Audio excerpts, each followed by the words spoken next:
नमस्कार. महासत्ता लाईव्हच्या विशेष मुलाखतीमध्ये आज आपल्या बरोबर आहेत हातकणंगले लोकसभा मतदारसंघाचे खासदार धैर्यशील माने. सर नमस्कार. नमस्ते. आज तुम्ही वेळ दिला त्याबद्दल सर्वप्रथम मी तुमचे आभार मानतो. नाही, मला पहिल्यांदा महासत्ता परिवाराचं मनापासून अभिनंदन करायचं आहे की तुम्ही एका नवीन क्षेत्रामध्ये आज पदार्पण करताय. हो बरोबर. आणि डिजिटल टेक्नॉलॉजी आता वेल वर्स्ड आहे. जगभरामध्ये एक सुंदरसं प्लॅटफॉर्म झालंय की जगातली लोक यामध्ये आपण सर्वजण इचलकरंजीचा किंवा पंचकृषीतला कोल्हापूर जिल्ह्यातला मुलगा मुलगी कुठेही जगाच्या पाठीवर असतील तर आज या माध्यमातून आपल्याला पाहत असतील. हो. मी मनापासून ह्या नवीन सुरुवातीसाठी आपल्या परिवाराला शुभेच्छा देतो. सर खरोखर धन्यवाद. सर आता आपण जर सुरुवात करायची झाली तर आपण थोडंसं तुमच्या लहानपणापासून सुरुवात करू की तुमचं शिक्षण कुठे झालं आणि मग कॉलेज कुठं झालं, आता त्याबद्दल काही सांगू शकाल का? मूळ गाव रुकडी असल्यामुळे सुरुवात विठ्ठल मंदिरातली जी शाळा असते अच्छा. त्या विठ्ठल मंदिराच्या शाळेमध्ये छोटंसं त्या ठिकाणी मुलं असायची, एक छोटा स्टडी ग्रुप. त्यावेळी अंगणवाडी वगैरे काही नव्हती आणि तशी झाली. मग हनुमान मंदिरामध्ये आमची शाळा शिफ्ट झाली काही काळ. आणि मग माझ्या आजोबांना त्या काळामध्ये माझ्या वडिलांचं निधन मी खूप लहान असताना 3 वर्षाचा असताना झालं. आणि त्यांना माझ्या वडिलांना असं वाटायचं की मी कुठंतरी इंग्रजी शाळेमध्ये शिकावा, हे जावा. त्यामुळं आजोबांनी लहानपणीच 3-4 वर्षाचे आम्ही असताना आम्हाला पहिल्यांदा मला इचलकरंजीला नेलं. आणि इचलकरंजीमध्ये गंगामाई नावाचं एक छोटंसं हायस्कूल इचलकरंजीमध्ये प्रायमरी स्कूल त्या काळामध्ये होतं. गंगामाईमध्ये एक 6 महिने मी होतो. पण मला त्याच वेळी इकडं आजोबांनी घर कोल्हापूरलाही बांधायला घेतलं होतं. माझे धाकटे आजोबा इचलकरंजीमध्ये राहायला होते. त्यामुळे इथल्या कोल्हापूरच्या घरामध्ये आल्यानंतर मग सेंट झेवियर्सला इथं सुरुवात झाली. KG पासून 9वी पर्यंत मी झेवियर्समध्ये होतो.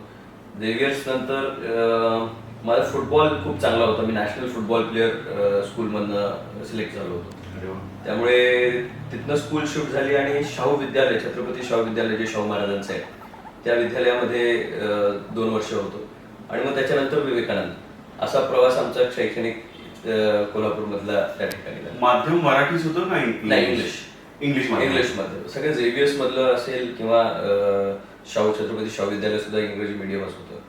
आणि तोच लहानपणी जे वडिलांना वाटायचं की मुलगा आज जे वाटतं अनेक वडिलांना की आपली मुलं इंग्रजी माध्यमामध्ये शिकावी, त्यावेळी माझ्या वडिलांना त्यावेळेचं स्वप्न होतं म्हणून आजोबांनी आम्हाला इंग्रजी शाळेत. ओके सर, आता इंग्रजी माध्यमामध्ये झालेलं पूर्ण शिक्षण आणि मग त्यानंतरचा राजकारणामधला तुमचा प्रवास जर बघितला तर मग राजकारणामध्ये तुम्हाला यावंसं असं का वाटलं? याच्या मागची काही गणितं काय होती? कारण तुमचं तसं राजकारणामध्ये एंट्री तशी तुमची फार लेट म्हणायला काही हरकत नाही.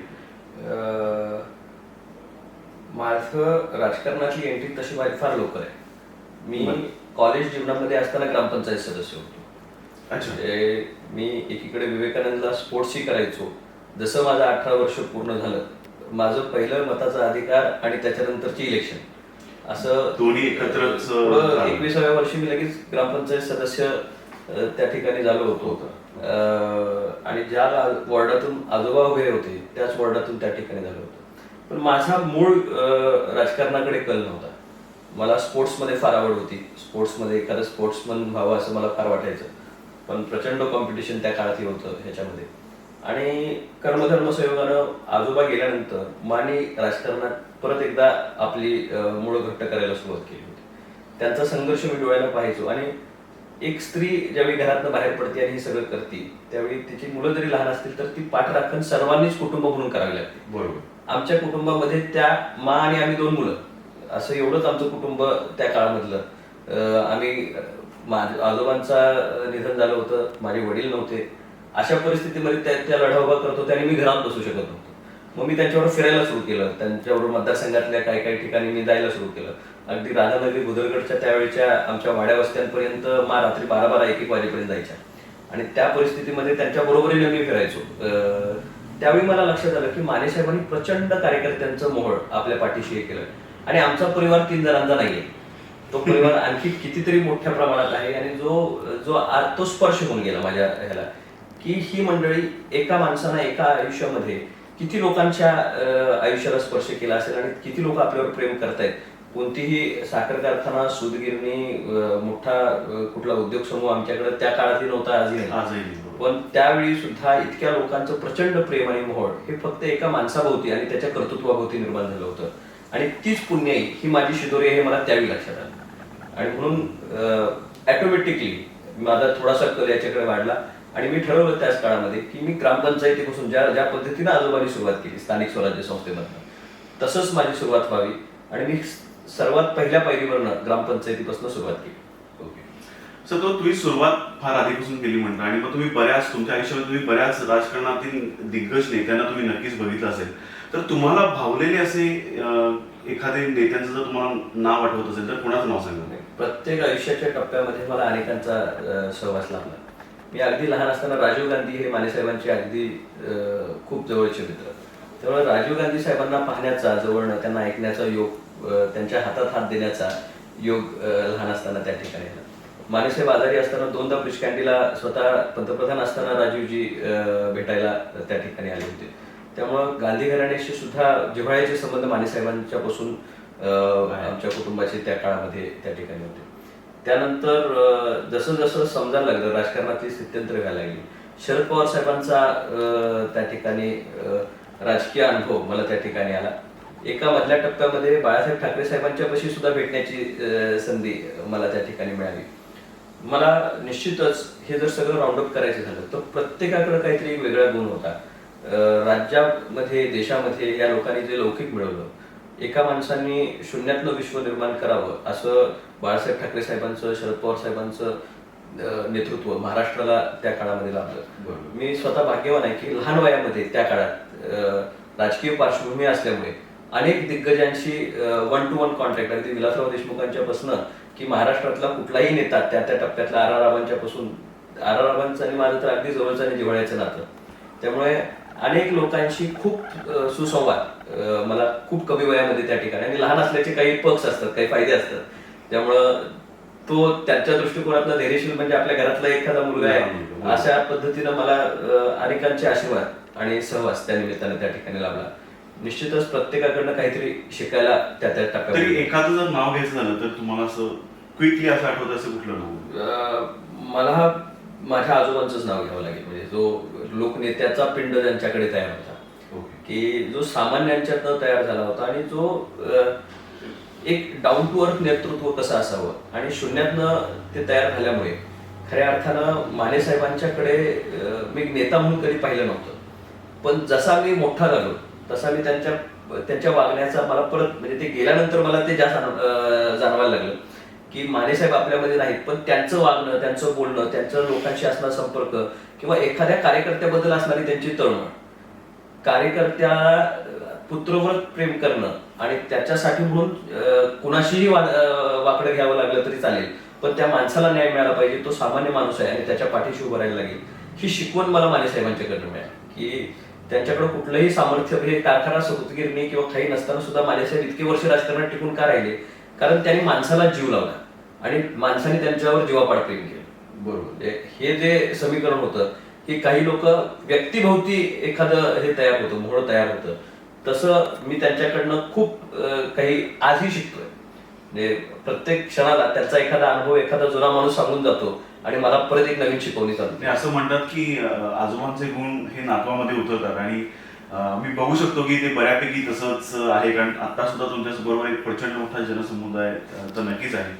तर ही झाली आवडत्या राजकारणी लोकांबद्दलची गोष्ट. मला सांगाल की कोरोनाच्या पार्श्वभूमीवरती कुठली अशी व्यक्ती आहे किंवा कुठली अशी संस्था आहे की ज्याच्यापासून तुम्ही सध्या सोशल डिस्टन्सिंग ठेवा असं तुम्हाला वाटतंय?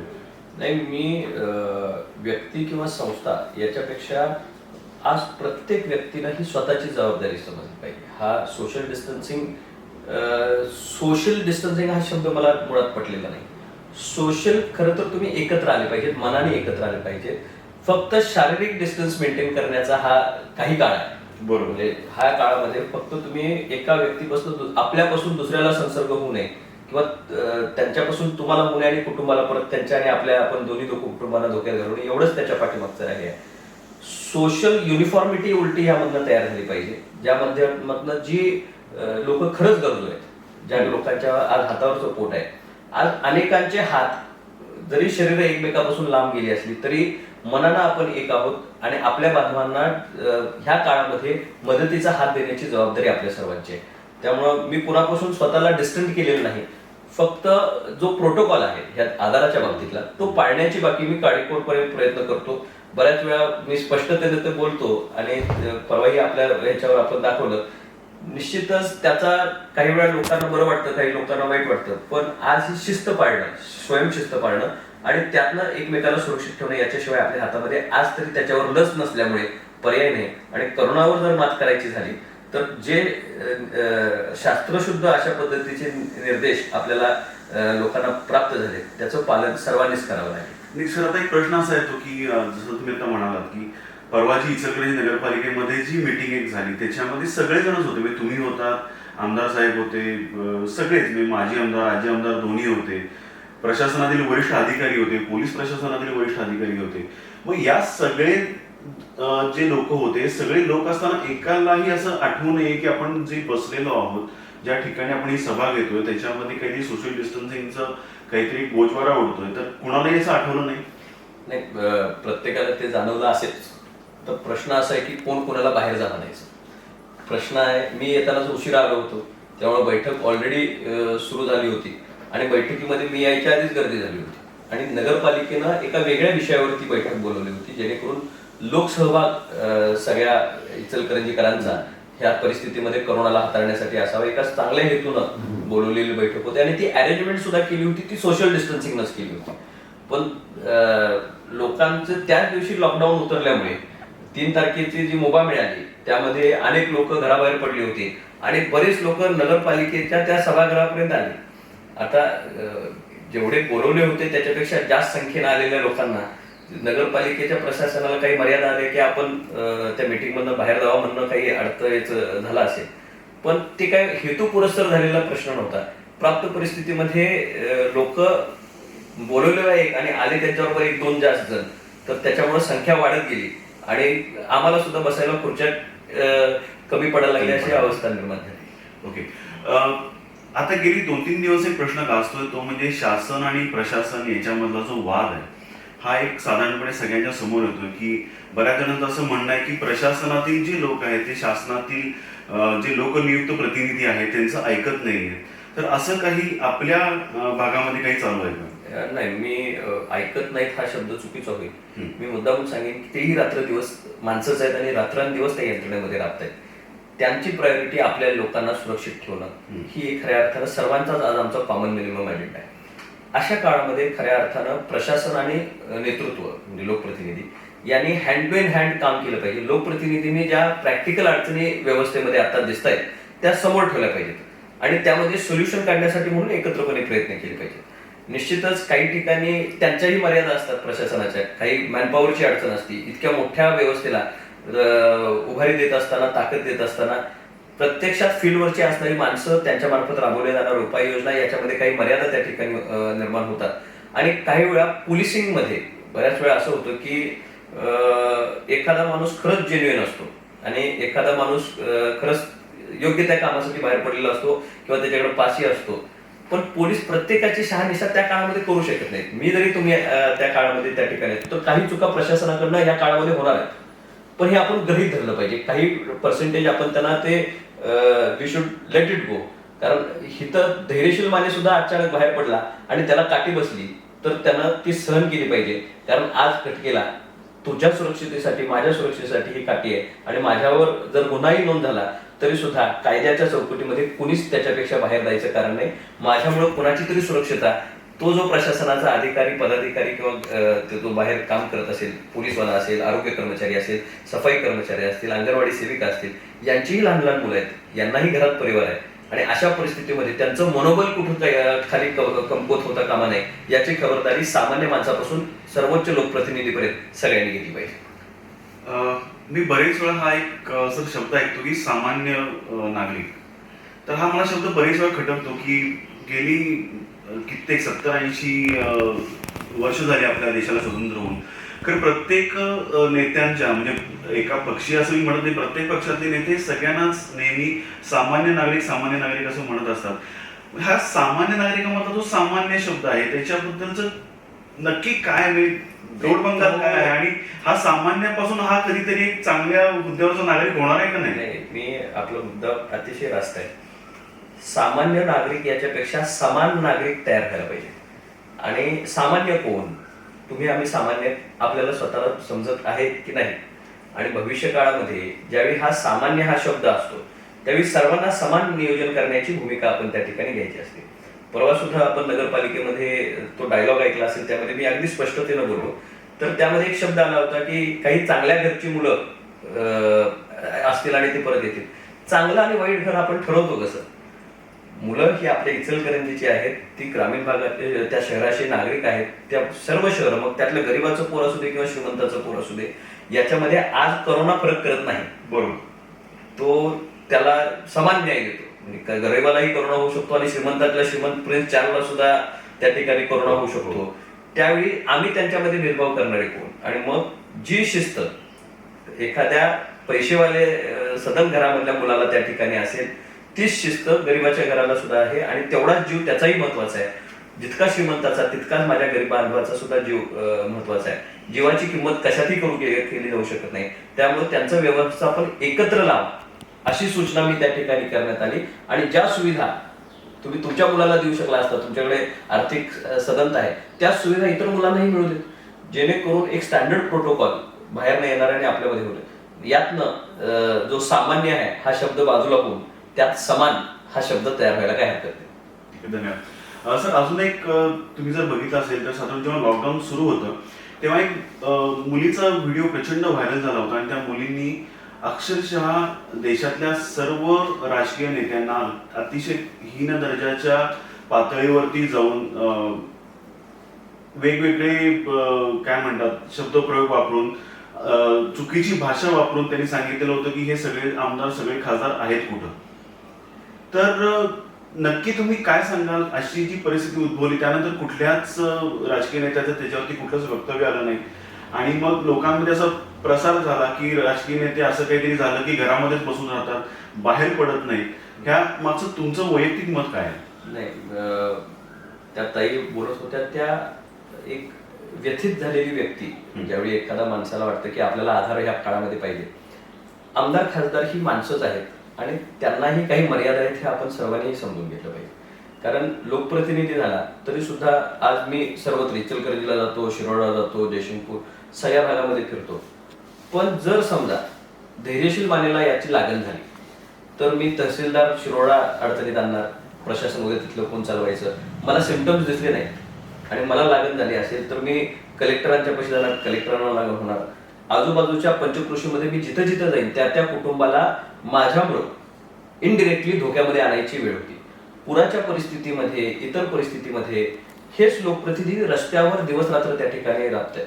कितीतरी लोकप्रतिनिधी आपापल्या परीनं गोरगरिबांना जेवण खाऊ घालण्यापासून ते त्या ठिकाणी सेफ्टी किट्स देण्यापर्यंत हे सगळ्या व्यवस्थेमध्ये दिवस रात्र त्या ठिकाणी झटत आहेत. त्यामुळं एखादी गोष्ट आपण बोलत असताना लोकप्रतिनिधी असू दे किंवा नसू दे, कुणाचं मूल्यमापन आज करण्याची किंवा एकमेकाला वाईट म्हणण्याची वेळ नाही. ज्यावेळी शासन सांगतंय की आपण सगळ्यांनीच घरी राहिलं पाहिजे, त्यामध्ये आपण आज देशाचे ज्येष्ठ नेते शरद पवार साहेब कुठल्याही प्रसंगाला कधीही तुम्ही बघितलं असाल तर ते कधीही घरात बसून त्यांनी कधी आयुष्यात एकही क्षण काढलेला आपल्याला दिसत नाही. पण या परिस्थितीमध्ये त्यांचं संपूर्ण कुटुंब लॉकडाऊन आहे, पण महाराष्ट्रामध्ये जिथे जिथं काही घडतंय बिघडतंय त्या ठिकाणी ते मदत करण्याचा प्रामाणिकपणे प्रयत्न त्या काळामध्ये करतायत. महाराष्ट्राचे मुख्यमंत्री दिवस रात्र या ठिकाणी एका एक माणसाचा जीव वाचला पाहिजे याच्यासाठी त्या ठिकाणी हे काम करतायत. आमदार खासदार यांनी सुद्धा काही स्वयंशिस्त पाळणं या काळामध्ये गरजेचं असतं. कारण करोनाचा बळी तुम्ही आपण पाहिला असेल, एक मंत्रिमंडळातले ज्येष्ठ सहकारी सुद्धा त्या ठिकाणी झाले, पण ते एकटे झाले नाही. त्यांच्यामुळं ते रस्त्यावर असल्यामुळे त्यांच्यावर पोलीस असणारे 10-12 पोलीस त्या ठिकाणी होते. ते पोलीस त्यांच्या संरक्षणासाठी रस्त्यावर होते. आता इनडिरेक्टली कुणामुळे कुणाला कोरोना झाला हे आज कसं सांगता येईल? जर ते रस्त्यावरच गेले नसते तर कदाचित त्या 10-12 पोलिसांना सुद्धा कोरोनापासून मुक्त झाले, किंवा पोलीस जर घरात एखाद्या कोरोना झाला असेल तर त्याच्यामुळं त्या माणसालाही कोरोना झाला. हे जे सूत्र आहे ह्या परिस्थितीला आपण सर्वजण सामोरे जातोय की ज्याच्यामध्ये ह्या आजाराचा पहिलाच नियम असा आहे की तुम्ही बाहेर पडू नका. तुम्ही घरामध्ये राहा. आणि जर लोकप्रतिनिधी तुम्हाला आवाहन करतायत की तुम्ही घरामध्ये राहा आणि स्वतःच रस्त्यानं फिरतायत, तर उद्या परत हीच टीका झाली असती की आम्हाला लोकांसांगे ब्रह्मज्ञान आणि स्वतः कोरडा पाषाण ही मग संबोधना त्या पुढाऱ्यांना त्या ठिकाणी लागायला चालू झाली असती. म्हणजे इकडं आड आणि तिकडं वीर अशी अवस्था अशा परिस्थितीमध्ये बऱ्याच लोकप्रतिनिधींची होते. ही वेळ खऱ्या अर्थानं लोकप्रतिनिधीने रस्त्यावर उतरण्याची नसून लोकप्रतिनिधींनी प्रशासन जे रस्त्यावर उतरत आहे त्याला बळ देण्याचे आहे आणि त्या सगळ्या लोकांची सुरक्षितता अधिक आपल्या नागरिकांची सुरक्षितता हे व्यवस्थित काटेकोरपणे व्यवस्थापन काम करते की नाही ही पाहण्याची ही वेळ होती. आणि हा पहिलाच प्रसंग देशाच्या इतिहासात अशा पद्धतीचा आला होता जो अनप्रेसिडेंटेड आहे की इतकी मोठी आपत्ती आपल्या देशावर आणि जगावर एकत्र आली आणि जग लॉकडाऊन होतंय. या परिस्थितीमध्ये सगळ्यांनी संयमाचा बांध न तुटू देता एकमेकाला सहकार्य केलं पाहिजे.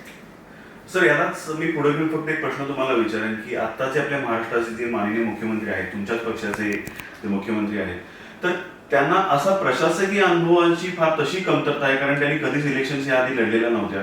हा अनुभव राजकारणाचा दांडगा आहे, त्याबद्दल दुमत असायचं कारण नाही. खरं जर आता त्याला प्रशासकीय अनुभव नाही आहे, त्यातच कोरोनासारखा एक रोग आलेला आहे, याच्यामुळं काही डिसिजन्स घ्यायला लेट होतोय का? कारण परवा दिवशी आपण जर बघितलं असेल आपल्या तिथं तर रात्री साधारण 3 तारखेला रात्री 12-1 वाजेपर्यंत डिस्कशन्स कॉन्फरन्स सगळ्या तुमच्या टीव्हीवरती कॉन्फरन्स वगैरे सगळ्या चालू होत्या. जी गोष्ट एक दिवस आधी होणं गरजेचं होतं त्या दुसऱ्या दिवशी त्या सगळ्या गोष्टी चालू होत्या. तर यामध्ये नक्की काय सांगाल की मुख्यमंत्री साहेबांची कुठेतरी अनुभवाची कमतरता इथं भासते?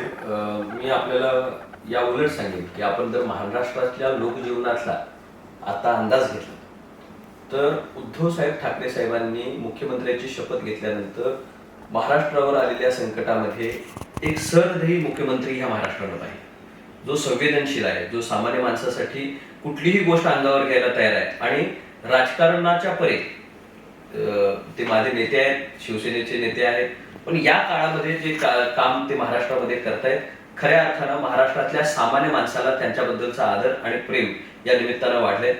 ही परिस्थितीच अशी आहे की शेवटच्या घटकेपर्यंत काही डायलॉग्स तयार होत राहतात. एखादी गोष्ट आपण प्रश्न निर्माण झाला तर त्याचा पोट प्रश्न त्या ठिकाणी तयार झालेला असतो आणि लास्ट मोमेंट पर्यंत काही डिसिजन्स त्या ठिकाणी होत नसतात. अशा वेळी त्या क्रिटिकल पोझिशन मध्ये एखादा जी आर निघाला तर त्याच्यामध्ये परत पोट जी आर काही नवीन निघालेले असतात, कारण प्रेझेंट सिच्युएशन मध्ये जे ग्राउंड रियालिटी आहे त्या अनुषंगाने त्या ठिकाणी ते कामकाज चालत राहतं. मग याच्या पूर्वीचेही महाराष्ट्रामध्ये जेवढे मुख्यमंत्री झाले असतील त्यांनी सुद्धा त्या काळामध्ये लास्ट मोमेंट पर्यंत काही डिसिजन पॉलिसीज त्या ठिकाणी घेण्याची भूमिका घेतलेली आहे.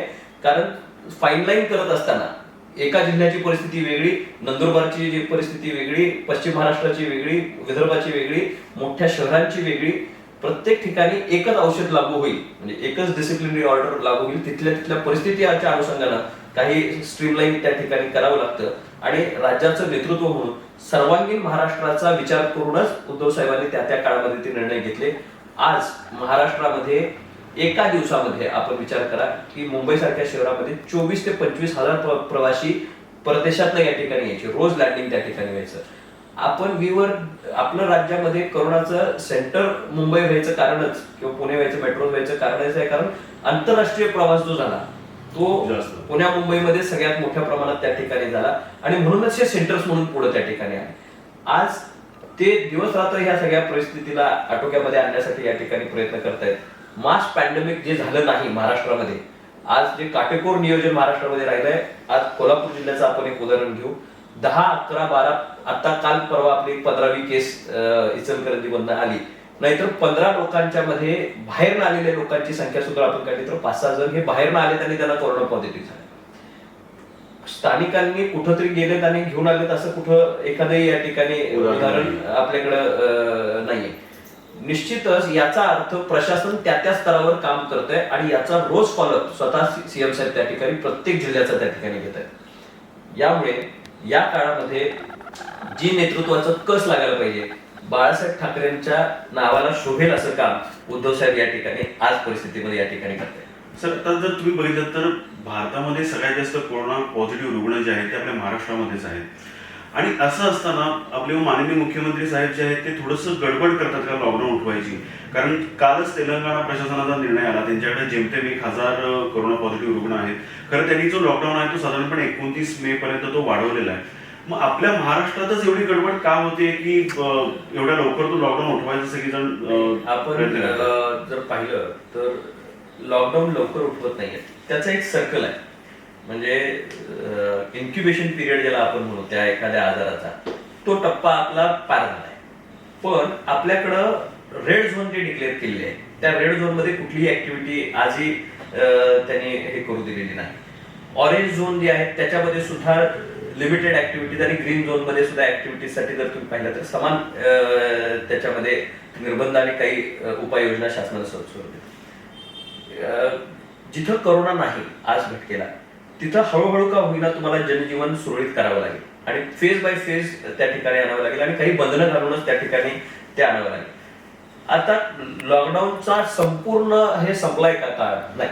सेंट्रली आज सुद्धा लॉकडाऊनच्या काही अटी आणि नियमांना अधीन राहूनच आपण त्या ठिकाणी लॉकडाऊनच्या अटी काही शिथिल त्या ठिकाणी महाराष्ट्रामध्ये केली. पण याचा गैरअर्थ काही मंडळींनी या ठिकाणी काढलाय आणि लॉकडाऊन संपलायच असं या ठिकाणी आविर्भावामध्ये काही मंडळी आज रस्त्यावरून फिरताना दिसत आहेत. गरज नसताना आपण या ठिकाणी रस्त्यावर जाताना दिसत आहेत. निश्चितच प्रत्येक इंडस्ट्रीला सुद्धा त्यांनी सांगितलं की 20%, 30% किंवा जिथं डोमेस्टिक, आता उदाहरणार्थ माझं इन हाऊस आहे आणि तिथं राहणारे कामगार आहेत, तर प्रोडक्शन तिथं चालू करायला जर कोरोना पॉझिटिव्ह गेल्या 40 दिवसामध्ये ह्याच्यामध्ये नसेल तर ती इंडस्ट्री चालू करायला कोणतीच अडचण नाही. किंवा मी गृह उद्योग काहीतरी छोटासा करतोय, चांदी व्यवसाय जसं उदाहरणार्थ आपल्याकडे हुपरीमध्ये घरच्या घरी केला जातो, ते घरची लोक जर एखाद्या व्यवसायामध्ये इन्व्हॉल्व्ह असेल, बाहेरचं कोणी येत नसेल तर मग ते व्यवसाय का थांबवावेत जर त्यांच्याकडे एकही करोड. म्हणजे प्रोडक्टिव्हिटी, उद्या महाराष्ट्रावरचं येणारं आर्थिक संकट असणाऱ्या पुढच्या आव्हानांना सुद्धा हळूहळू का होईना त्याला ओपनिंग आपल्याला उपलब्ध करून द्यावं लागेल. म्हणून सायमल्टेनियसली हेल्थ आणि वेल्थ ह्या दोन्हीचं प्रोटेक्शन शासन म्हणून त्यांनी करणं, सामान्य माणसाला पुढे सुद्धा अडचणीचं जीवन जाऊ नये. लॉकडाऊनमुळे अगदी हातावरचे पोट असणारी लोक फार मोठ्या अडचणीतनं या ठिकाणी जात आहेत आणि त्याचाही गांभीर्यानं दररोज तक्रारी किंवा क्राय कॉल्स हे शासनाकडे त्या ठिकाणी जात असणार आहेत. दोन्हीचा समन्वय राखत या ठिकाणी शासन काम करतंय. आता त्याचे पॉझिटिव्ह रिझल्ट हळूहळू तुम्हाला येताना दिसतील.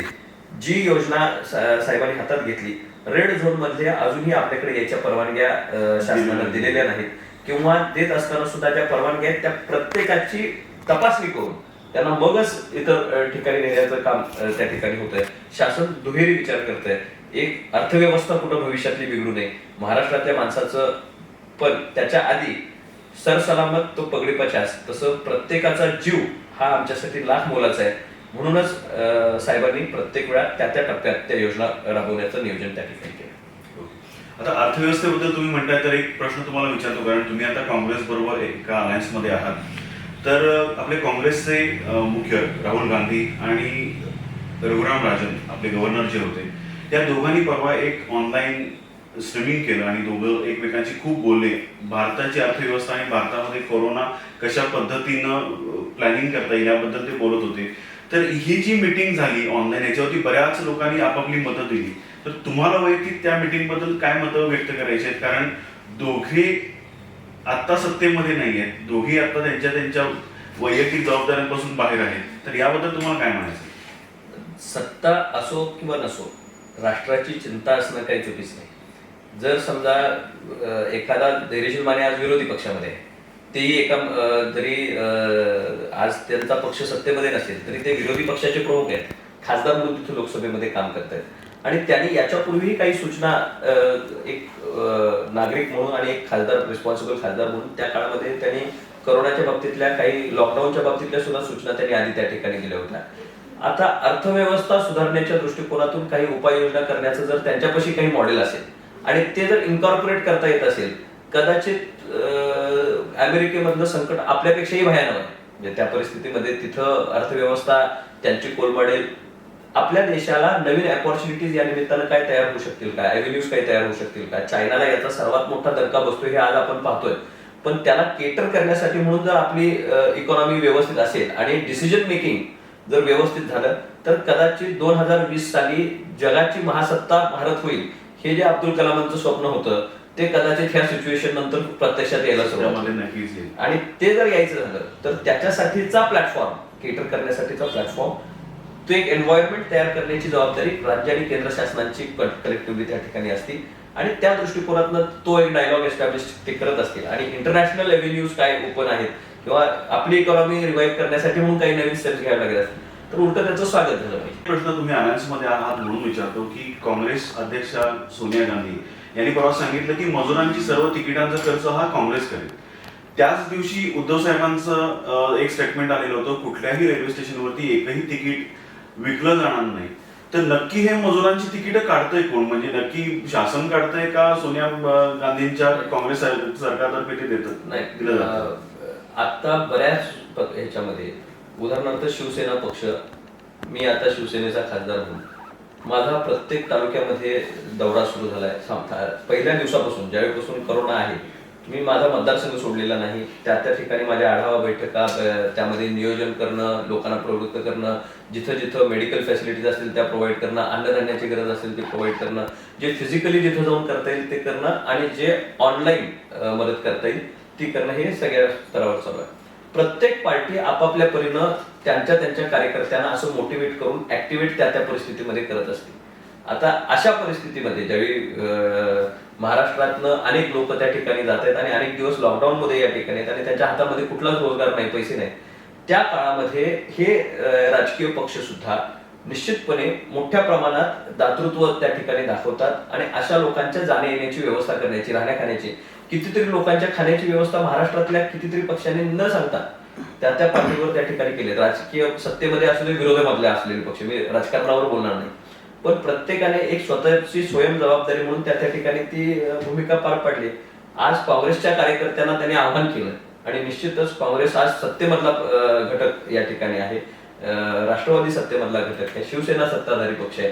या सगळ्यांच्या कलेक्टिव्ह एफर्ट्सनी निश्चितपणे जाणारा माणूस सुखरूप जावा आणि येत असताना महाराष्ट्रातल्या अंतर्गत येणाऱ्या लोकांची सुद्धा सोय त्याच पद्धतीनं व्यवस्था करणे. एक जेस्चर असतं, आपण राजस्थानला माणसं पाठवतो तसं राजस्थान गव्हर्नमेंट सुद्धा आपल्याकडे माणसं पाठवणार आहे किंवा युपी आपल्याकडे अडकणारी महाराष्ट्र आणि देशभरामध्ये आपली बेंगलोर पर्यंत अडकलेली लोक आहेत, त्यांच्यासाठी हे जेस्चर एकमेकाच्या बंधुभावाचं आणि भारताच्या एकात्मतेचं आहे.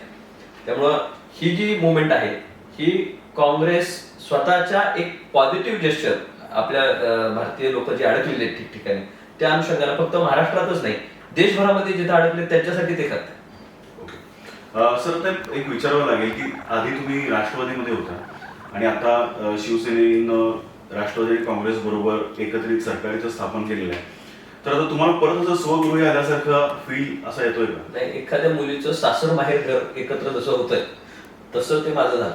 म्हणजे पूर्वी राष्ट्रवादीमध्ये होतो, राष्ट्रवादीचा अतिशय खूप चांगल्या पद्धतीनं सुरुवातीच्या काळामध्ये पवार साहेबांचा आणि आमचा कधीही अंडरस्टँडिंग, म्हणजे माझ्या प्रचारांच्या भाषणांमध्ये सुद्धा साहेबांच्या बद्दलचं कुठेही अनादर आपण कधी ऐकला नसेल, माझ्या तोंडात नाही ऐकलं. आम्ही त्या कुटुंबाच्या बद्दलचा आम्ही आदर, ज्या घरामध्ये आपण वाढलो मोठे झालो त्याचा अनादर करणं हे आम्ही कधी केलं नाही. प्राप्त परिस्थितीमध्ये त्यांना आम्हाला न्याय देता आला नव्हता, त्यामुळं आम्हाला जगण्यासाठीचे जे हातपाय मारावे लागतात राजकारणामध्ये ते मारण्याशिवाय पर्याय नव्हता. आणि त्या काळामध्ये बुडत्याला हात दिला तो शिवसेना पक्षप्रमुख उद्धवजी ठाकरे साहेबांनी आणि साहेबांच्या नेतृत्वावर विश्वास ठेवून मी त्या दिवशी शिवसेनेमध्ये प्रवेश केला.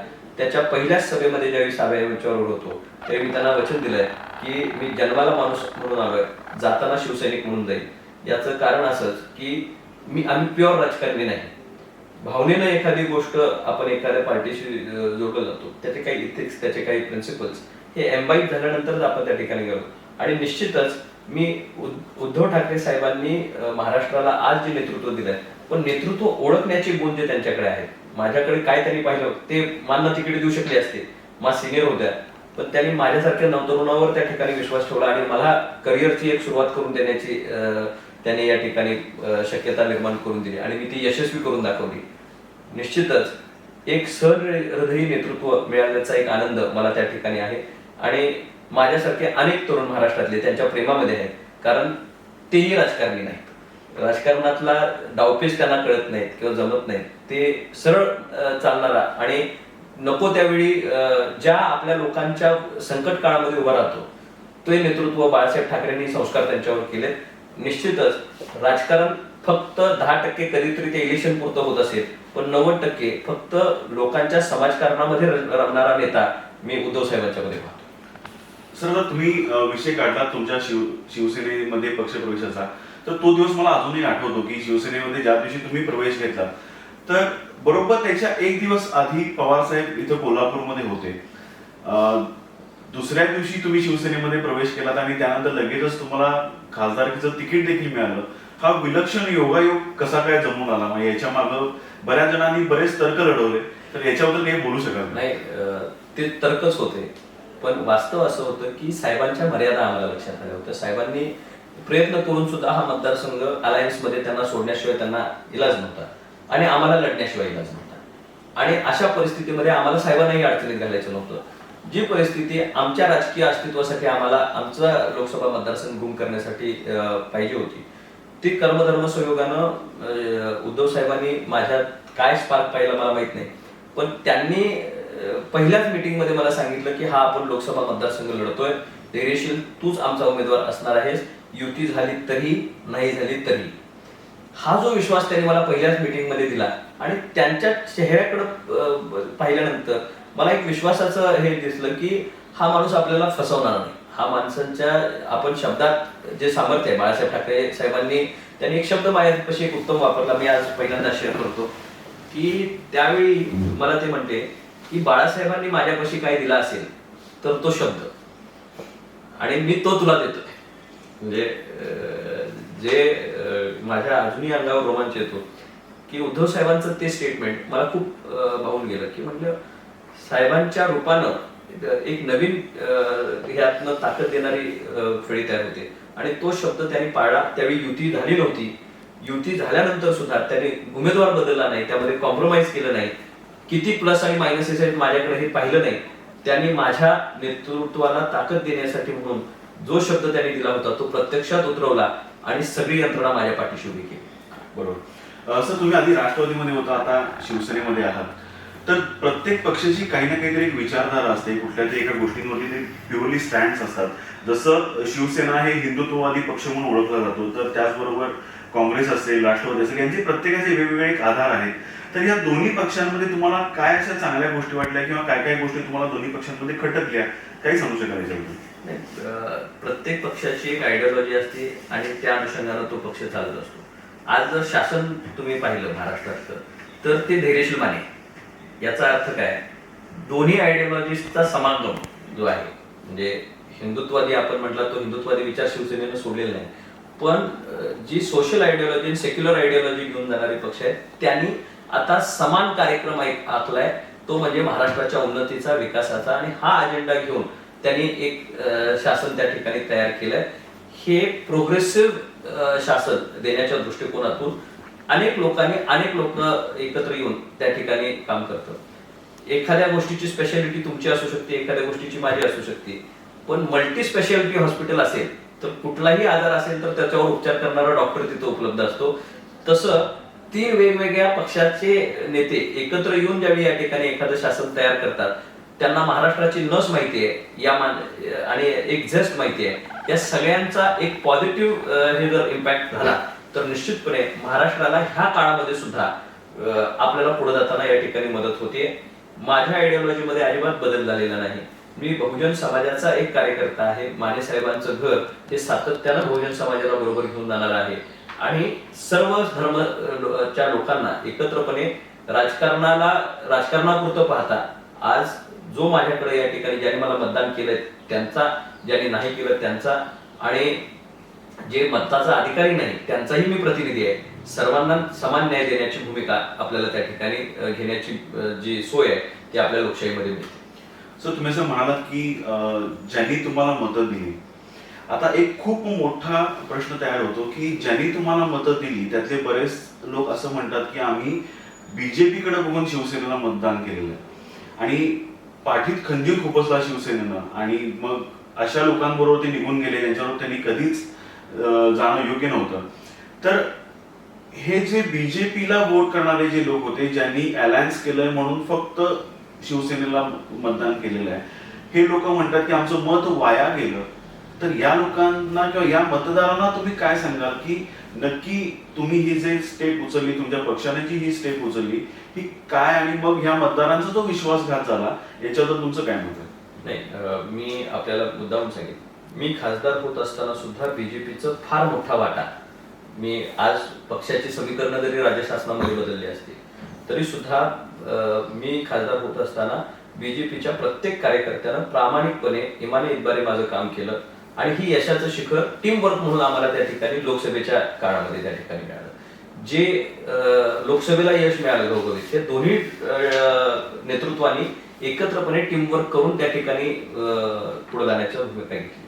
आता नेतृत्वाच्या पातळीवर काही कमिटमेंट्स लोकसभेची इलेक्शन असतानाच त्या ठिकाणी झाल्या होत्या आणि तदनंतर त्या कमिटमेंट्स पाळण्याची ज्यावेळी वेळ आली, विधानसभेचं इलेक्शन त्यानंतर पार पडलं, कमिटमेंट झाली अलायन्सची लोकसभेला, लोकसभेनंतर विधानसभेचं त्या ठिकाणी आलं आणि विधानसभेचं इलेक्शन आल्यानंतर विधानसभेचं यश निर्माण झाल्यानंतर जो फॉर्म्युला नेत्यांच्या मध्ये ठरला होता तो फॉर्म्युला पाळण्यासाठी म्हणून शिवसेना आग्रही होती, शिवसेना युती तोडण्यासाठी आग्रही नव्हती. तर तो फॉर्म्युल्याचे अंमलबजावणी करा आणि तो कशा पद्धतीनं पुढे होणार आहे याच्या बाबतीत शिवसेनेचा होता.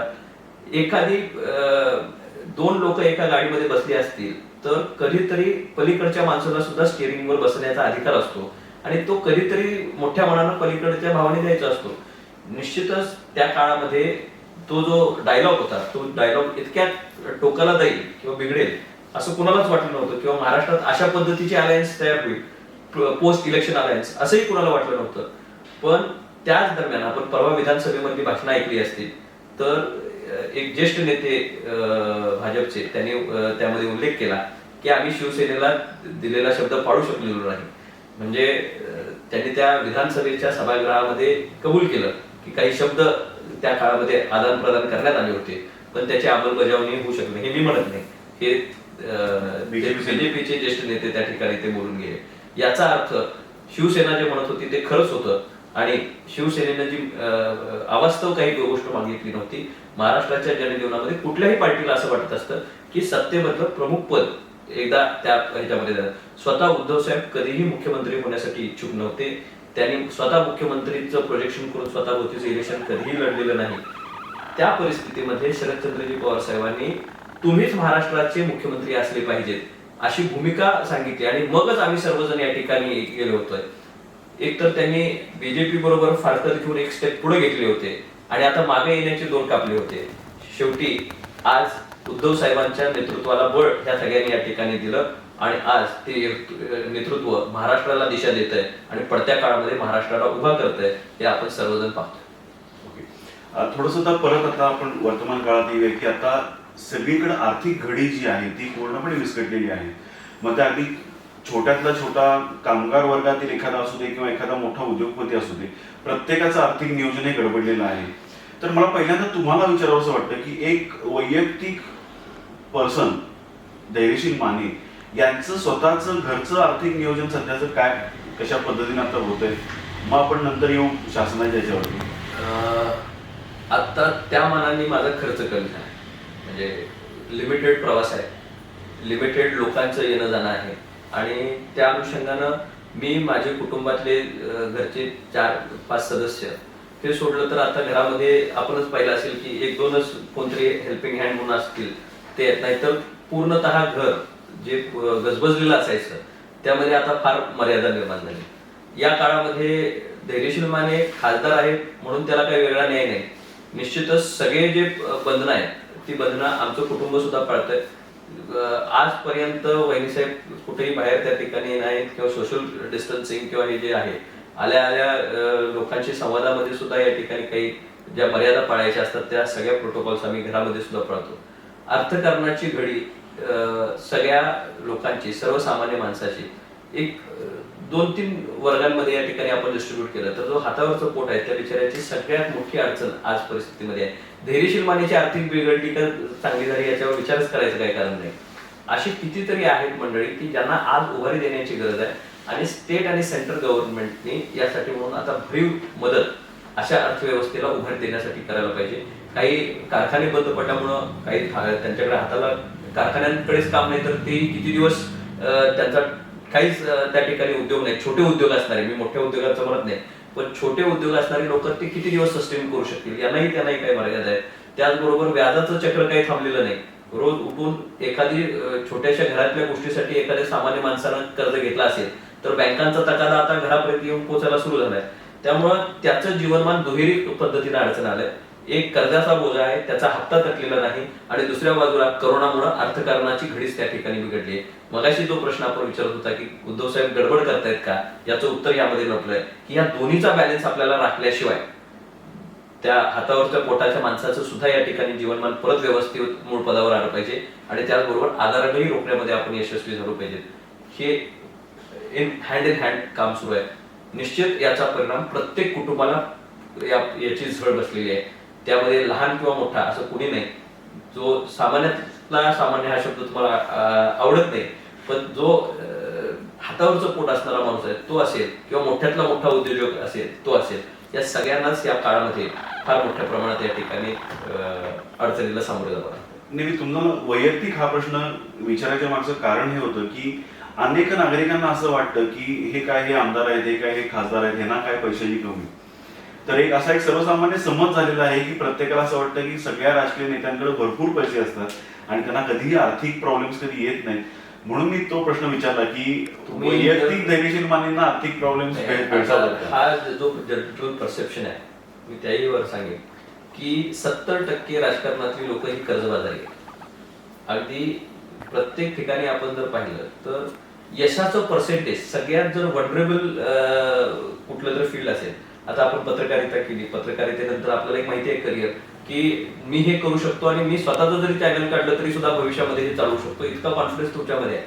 राजकारणी माणसानं 5 वर्ष काम केल्यानंतर त्याला परत निवडून देतील याची त्यावेळेच्या परिस्थितीवर अवलंबून असणारं नियोजन असतं. म्हणजे सगळ्यात जर तुम्ही बघितलं, बऱ्याच लोकांची आरक्षण 5 वर्षांना बदलतात. खूप चांगलं काम करणारे लोक पडद्याआड त्या ठिकाणी जातात. बऱ्याच लोकांना मतदारसंघच मिळत नाही उभं राहण्यासाठी. कितीतरी धैर्यशील मानेपेक्षा सुद्धा उजवी असणारी लोक, धैर्यशील मानेला संधी मिळाली, आपण सर्वांनी आशीर्वाद दिले म्हणून, पण कितीतरी, मी असं स्वतःला काय सर्वंकुश आणि सर्व गुण संपन्न समजत नाही, कितीतरी अशी लोक आहेत की दे आर अनसंग हिरोज, पण त्यांना तो राईट प्लॅटफॉर्म प्रत्येक क्षेत्रामध्ये, राजकारण एक क्षेत्र आहे, अशा अनेक क्षेत्रामध्ये त्या ठिकाणी मिळाले नाही. राजकारणी माणसाबाबतीतलं परसेप्शन आहे की त्यांच्याकडे खूप पैसे आहेत खूप, पण त्याचा ताणही तितकाच मोठा आहे. पैसे काही लोकांच्याकडे नसताना सुद्धा ते लोक तुम्हाला पटणार नाही की एखाद्या आमदाराला किंवा खासदाराला पगार दिसताना दिसतो की 1 लाख 2 लाख अशा पद्धतीचा पगार त्यांना महिन्याकाठी आहे. पण आपण जर त्यांचा मतदारसंघाचा रोजचा प्रवास काढला, त्यांच्याकडे येणारे जाणारे चहा पिणारे नाश्ता करणारे लोकांचे काढलं, त्यांच्याकडे स्टाफ जर त्या ठिकाणी काढला, प्रत्येक ठिकाणी जो कामामध्ये कायम इन्व्हॉल्व्ह असतो आणि 24 तास तत्परतेनं लोकांना सेवा देण्याशिवाय पर्याय असत नाही, तर मी कुणाची वकिली करत नाही, पण तितकीच मोठी जबाबदारी त्या लोकप्रतिनिधी म्हणून त्या ठिकाणी त्या काळामध्ये प्रत्येक माणसानं त्या ठिकाणी खबरदारी घेतली की माझ्या लोकांची सेवा चांगल्या पद्धतीने व्हावी. आणि मग त्याला सुद्धा काही वेळा बाहेरनं त्यावेळी सगळं नाटक करता येतं, पैशाचं नाटक करता येत नाही म्हणतात. त्याच पद्धतीनं बिचाऱ्यांनी खूप लोक अशी आहेत की ज्यांनी आयुष्यात काहीच मिळवलेलं नाही, पण ती फक्त माणसांच्या सेवेमध्ये राहत गेली. जरूर राजकारणी माणसांना जे आमदार खासदार पदावर आहेत त्यांना थोडेसे ऍडव्हान्टेजेस आहेत, मी नाही म्हणणार नाही, पण त्या ऍडव्हान्टेजेस बरोबर खूप साऱ्या रिस्पॉन्सिबिलिटीज पण आहेत की जेणेकरून आपण सहज जर हे सगळं विस्तार पाहिला या गोष्टींचा आणि ते सॅटिस्फाय करायचं झालं तर खूप तारेवरती कसरत प्रत्येक लोकप्रतिनिधीची त्या ठिकाणी. सर, आता लॉकडाऊन सुरू आहे सध्या महाराष्ट्रामध्ये, तर आता तुमचा दिनक्रम सध्याचा कसा आहे? कारण आम्ही नेहमी बघायचो की तुमच्या घराबाहेर प्रचंड मोठी सर्वांची तुमच्या कार्यकर्त्यांची गर्दी असायची, आता पूर्णपणे शांत आहे. तर आता तुमचा जो दिनक्रम आहे तो किती चेंज झाला आणि काय काय त्यामध्ये बदल आहे? सकाळी उठल्यापासून ते संध्याकाळपर्यंत फोन हा माझा, म्हणजे मी अगदी कोणी औरंगाबादला अडकलाय, कोण US ला अडकलाय, कोण त्या ठिकाणी परवाच मला बल्गेरियामधनं फोन होता, तिथं आपली काही मुलं अडकलेली आहेत, रशियामध्ये काही या ठिकाणी अडकलेली आहेत. जगभरातनं मुलांचे फोन येतात आणि त्यांचं टाइम टेबल आपल्या टाइम टेबलशी मॅच नसतं. बरोबर, ते तिथल्या टाइम प्रमाणे ते त्यांच्या सकाळी फोन केले तर मला रात्री 12 वाजता फोन लागलेला असतो. त्यामुळं प्रत्येकाशी सुसंवाद राहणं, तिथल्या फॉरेन एम्बेसीजना मदत करायला त्यांना भाग पाडणं, आपल्या तिथं जे आपले राजदूत आहेत आपल्या देशाचे, त्यांच्या मार्फत तिथल्या आपल्या मुलांच्यासाठी, तिथं असणाऱ्या लोकांसाठी, कारण आता फ्लाईंग झोन सगळं बंद आहे, त्याच्यामुळे तिथं ही मंडळी इकडे येऊ शकत नाही, त्यामुळे बऱ्याच लोकांना तिथल्या अडचणी प्रदेशातल्या लोकांना सोडवण्यापासून ते राज्याच्या इतर भागामध्ये आपली या ठिकाणी लोक अडकलेली आहेत, त्यांचे प्रश्न इथं असणाऱ्या स्थानिक लोकांचे प्रश्न, रेशनिंग पासून ते अन्नधान्यापासून ते घराघरापर्यंत आमच्या ज्या अंगणवाडी सेविका हे जातात त्यांना पीपीई किट्स आहेत का, सुरक्षित त्यांना जाता येतं का, शासनाकडनं आपल्या इथल्या अधिकाऱ्यांच्याकडे चर्चा केल्यानंतर ज्यावेळी लक्षात येतं की औषधाची जिथं कमतरता आहे, जिथं अशा पद्धतीचं आहे, स्टेट गव्हर्नमेंटशी बोलून घेणं, आरोग्य खात्याशी बोलून घेणं आणि मग त्यांना इक्विप करणं या सगळ्या व्यवस्थेमध्ये. त्याचबरोबर ज्या ग्रामसमित्या आता प्रत्येक गावामध्ये काम करतायत, शहरांमध्ये त्या ठिकाणी काम करतायत, त्यांच्या आरोग्याची आणि सुरक्षितेची खबरदारी घेतच त्यांना कुठल्या कमतरता आहेत का ह्याचीही या ठिकाणी आपल्याला वारंवार हे करावं लागतं. दिनक्रमामध्ये सकाळी लवकर म्हणजे 7 वाजता सुरू झालेला दिवस रात्री 12 वाजेपर्यंत संपत नाही आणि ते करत असताना ऑन फील्ड मी घरात बसलेलो नाही, निव्वळ क्वारंटाईन झालेलो नाही. मला जिथं आवश्यकता वाटते त्या ठिकाणी मी स्वतः प्रत्यक्ष तिथं आहे, उपस्थित आहे. स्वतः फील्डवर जे काम करावं लागतं ते करण्यासाठी शासन यंत्रणेला त्या ठिकाणी प्रवृत्त करतोय आणि माझ्या परीनं जे योगदान द्यावं लागतं, मी एक नागरिकची आहे, मी खासदार होण्याआधी एक ह्या मतदारसंघाचा एक सामान्यसा नागरिक सुद्धा आहे आणि त्या नागरिकाला जे करावं लागतं ह्या काळामध्ये माझ्या भावांची मदत ते करण्यासाठी म्हणून मी माझ्या परीनं मी प्रत्येक ठिकाणी पोहोचण्याचा प्रयत्न करतोय. त्यामुळं दिनक्रम जरी लोकांची इकडे येण्याची संख्या वाढली असेल, कमी झाली असेल, तरी सुद्धा या परिस्थितीमध्ये मी आपण जे मीडियम आता आपण बोलतोय ते युट्यूब असेल किंवा सोशल मीडिया असेल, फेसबुक असेल, याचाही पुरेपूर वापर लोकांच्या पर्यंत सोशल डिस्टन्सिंग ठेवून सोशल मीडियाचा वापर करता येतो आणि त्यामुळे मला प्रचंड प्रमाणात लोकांशी एकमेकाशी संवाद साधता आला. त्यांच्याबरोबर सर्व जिल्ह्यातल्या माझ्या लोकसभा मतदारसंघातल्या प्रत्येक सरपंचाशी मी बोललोय. म्हणजे मग प्रत्येक गावातल्या सरपंचापर्यंत त्या गावापर्यंत मी जाऊन त्या ठिकाणी ऑनलाईन त्या ठिकाणी पोहोचलोय, तिथल्या ग्रामसेवकाशी बोललोय. त्याच मीटिंग मध्ये तात्काळ मार्ग निघावे याच्यासाठी त्या तालुक्याचे तहसीलदार त्या मीटिंग मध्ये असतात, ऑनलाईन व्हिडिओ त्या ठिकाणी असतात, ब्लॉक डिव्हिजनल ऑफिसर, परत त्या तालुक्याचे पीआय असतात, कृषी अधिकारी असतात, इरिगेशनचे अधिकारी असतात, बांधकाम विभागाचे अधिकारी असतात, या आरोग्य विभागाचे असतात. या सगळ्यांच्या मार्फत जो सरपंच किंवा तिथले असणारे सर्व ग्रामपंचायत तुम्ही आता सहज बघा मीटिंग मध्ये अगदी कासोट्यावाल्या सुद्धा ज्या साध्या आमच्या ग्रामीण भागातल्या बायका आहेत त्या पाकडत त्यांच्या घरी काम करत असतात आणि त्या गावच्या सरपंच आहेत आणि थेट त्यांच्या खासदाराशी ऑनलाईन बोलत असतात आणि ते त्यांच्या गावाला हे मिळालं नाही साहेब, ते मिळालं नाही, हे किट पाहिजे होतं, हे धान्य कमी पडलंय, या इथं आमच्याकडे हे लोक आलेले आहेत, बाहेर गावची एवढी लोक आलेत, आम्ही त्यांना एवढं ठेवलंय. इतकं प्रबोधन या निमित्तानं डिजिटल वर्ल्ड या निमित्तानं जागरूक झालंय आणि ते अतिशय प्रभावीपणे काम करायला लागलंय. याचा मला अनुभव या निमित्ताने या ठिकाणी येतोय. ही नवीन टेक्नॉलॉजी जी आता लोकांना आत्मसात होतीये, ही होतीच पूर्वीपासून, पण आता ती लोक वापरायला सुरू करतायत. निश्चितपणे पुढच्या काळामध्ये फिजिकली एकमेकाला भेटून काम करून घेण्यापेक्षा तुम्ही घर बसल्या सुद्धा ही कामं होऊ शकतात, ही लोकांचे आता माइंडसेट हळूहळू तयार होईल आणि लोकप्रतिनिधी सुद्धा या निमित्तानं जनतेत सुद्धा असतील आणि तुम्हाला सोशल प्लॅटफॉर्मवर सुद्धा उपलब्ध होण्याची ही नवीन व्याख्या तयार होईल.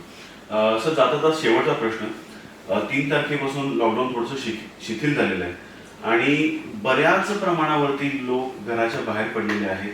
आपण काही शहरातली आपल्या जिल्ह्यातली परिस्थिती आपण बघतोय, तर असं काही होण्याची शक्यता आहे का की जर लोकांनी ऐकलं नाही, लोकांनी अजून सुद्धा जर घरामध्ये बसण्याचं प्रमाण थांबवलं नाही, ते उगीच बाहेर फिरत राहिले, तर परत लॉकडाऊन पूर्वीसारखा होऊ शकतो याची काही शक्यता आहे का आणि त्याबद्दल तुम्ही लोकांना काय सांगाल? 1001% आपला लॉकडाऊन वाढूही शकतो. दुसरं, आपण जे आज ऑरेंज झोन मध्ये आहोत आणि आपल्याला स्वतःला सुरक्षित समजतो, आपण रेड झोन मध्येही जाऊ शकतो.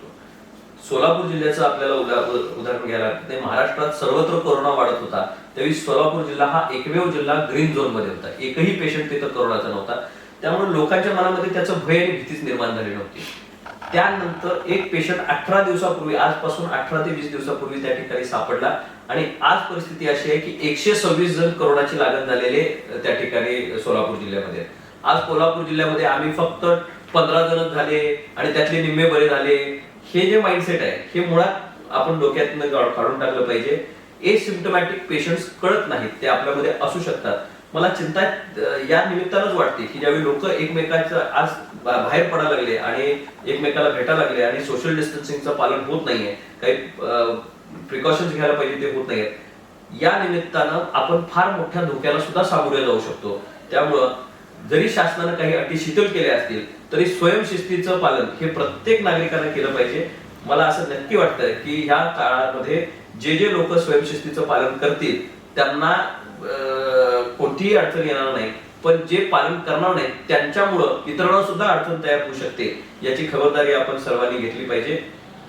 करोना न तारीख कोणतीही डिक्लेअर केली नाही की मी अमक्या तारखेला जाणार. आम्ही लॉकडाऊनची तारीख बदलली की चिंतेत पडतो. अटी शिथिल झाल्या का, चांगल्या झाल्या का, वाईट झाल्या याच्यावर चर्चेमध्ये पडतो. पण करोना सगळ्यांना होऊ शकतो आणि कुणालाही होऊ शकतो. त्यात हे नाही. आपल्याला जर त्याचा अटकाव करायचा झाला तर जोपर्यंत त्याच्यावर लस नाही तोपर्यंत तुम्ही आणि आम्ही एकमेकाचे पासून काही अंतर ठेवूनच या ठिकाणी राहिलं पाहिजे, बोललं पाहिजे, काही गोष्टींचं पालन केलं पाहिजे आणि ते प्रोटोकॉल्स पाळले तरच आपण तोपर्यंत करोना कमीत कमी पेशंट आपल्या देशामध्ये होतील याची खबरदारी आपण घेतली पाहिजे. जर करोनाचा प्रसार वाढला आणि अमेरिकेसारखा समृद्ध असणारा देश आज हतबल झालाय, त्यांच्याकडची यंत्रणा त्या ठिकाणी कमी पडते आपण बघतोय, तर आपल्या देशामध्ये आपली आरोग्य यंत्रणा जरी दिवस रात्र आज काम करत असेल तरी 100 कोटीपेक्षा जास्त असणाऱ्या लोकसंख्येच्या देशामध्ये जर त्याचा प्रसार लाखोंमध्ये आणि याच्यामध्ये कोट्यावधी लोकांच्या मध्ये झाला तर निश्चितपणे आपण सुद्धा हतबल होऊ. ही परिस्थिती ओढावू नये याच्यासाठी म्हणून जे शासन, केंद्र शासन आणि राज्य शासन जे या ठिकाणी नियमावली घालून देत आहे त्याचं काटेकोर पालन प्रत्येक नागरिकांना त्या ठिकाणी करणं पाहिजे. सर धन्यवाद. तुम्ही इतकं विस्तृत आम्हाला आज तुमचा वेळ दिला आणि अतिशय सुंदर अशी मुलाखत आज झाली. तर लवकरच भेटू. तोपर्यंत सर खूप खूप धन्यवाद आणि परत एकदा आभार. माझ्या ह्या मनमोकळ्या गप्पा करत असताना क्वारंटाईन असलेल्याचा किंवा आज बाहेर न पडता येणे असल्याचा हाही फायदा आहे की आपल्याला इतका वेळ गप्पा मारता आल्या. इतर वेळी खूप लोक असतात त्यामुळे बोलणं इतकं शक्य होत नाही. पण परत एकदा आपण हे सर्व कार्य करताय, समाजापर्यंत लोकभावना जागृत करण्याचं काम करताय. महासत्ता परिवार कायमच चांगल्या बाजूनं या ठिकाणी उभं राहत आलाय. जगाची महासत्ता देश होईल. महासत्ता हा शब्द अब्दुल कलाम साहेबांनी वापरला होता आणि जगाची महासत्ता आपला देश होईल. मी महासत्ता परिवाराच्या निमित्तानं आपल्या देशातल्या सर्व जे या ठिकाणी नागरिक आहेत ते महासत्ता होण्याचं स्वप्न या निमित्तानं ह्या वर्षी सुरुवात व्हावी त्याची आणि 2020 पासून महासत्तेचं पर्व सुरू व्हावं असं मी शुभेच्छा देतो. धन्यवाद. महासत्ता लाईव्ह या चॅनलच्या माध्यमातून तुम्ही पाहू शकता आरोग्य, राजकीय, सामाजिक, क्रीडा, गुन्हेगारी विश्वातील महत्त्वाच्या घडामोडी. या घडामोडी रोज पाहण्यासाठी आजच आपल्या चॅनलला सबस्क्राईब करा आणि बेल आयकॉनला क्लिक करा.